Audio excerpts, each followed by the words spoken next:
So I thought it's a good idea to go over some definitions that can be quite distinct, but that could also be overlapping. And sometimes when we talk about burnout, we can be talking about um, related terms like compassion fatigue, secondary traumatic stress, vicarious trauma, or burnout. And just to go over it a bit, because when we look at our counselors and the symptoms that they're going through, or even other people in the center who are not counselors but are going through this as well, we're all experiencing a little bit of it sometimes.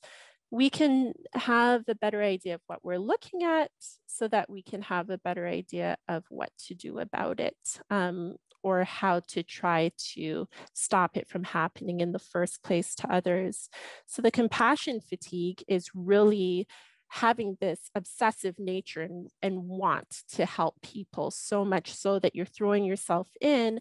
Maybe it looks like working extra hours consistently because you're in love with the work, you want to help the people, and you have so much compassion to give, and you're going overboard and you're going over that board and overboard, and to the point that you're physically and or mentally exhausted and fatigued, and that compassion disappears and it's not there anymore, and you don't have more to give, and it um, can turn into a real numbness instead. So now when you're talking to people, and this is something that we hear from some counselors, and we may say, they were so good in the beginning, what happened to them? This could be something that we're looking at. It's they're still good, but they've maybe experienced compassion fatigue.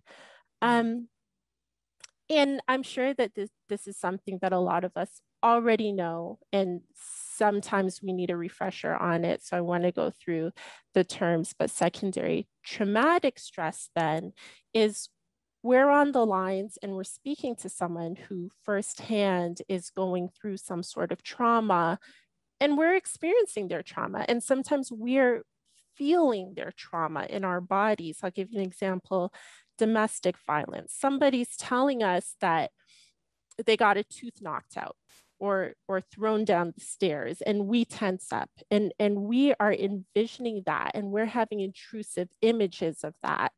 That could lead to us wanting to avoid calls like that. Like when we hear now that I'm having a problem with my husband or my wife or my spouse or my boyfriend, all of those feelings come back. Vicarious trauma.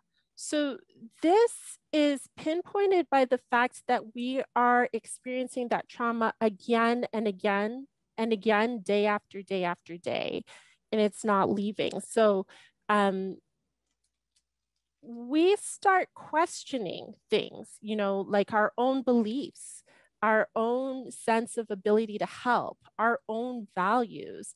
That can be a result of being engaged in trauma so often, and it's ongoing and it's consistent. And then burnout then would refer more to the organizational components of things, the structure of things. So not necessarily the work itself. A lot of counselors are here because we love the work. And as Ting Ting was mentioning, maybe some are not well suited to this work. But for the most part, a lot of people come in because they want to help people, and they stay because they want to help people. But it's maybe the work itself, maybe the lack of policies, maybe the lack of being able to go on leave if that's needed, a stress leave, maybe inadequate breaks,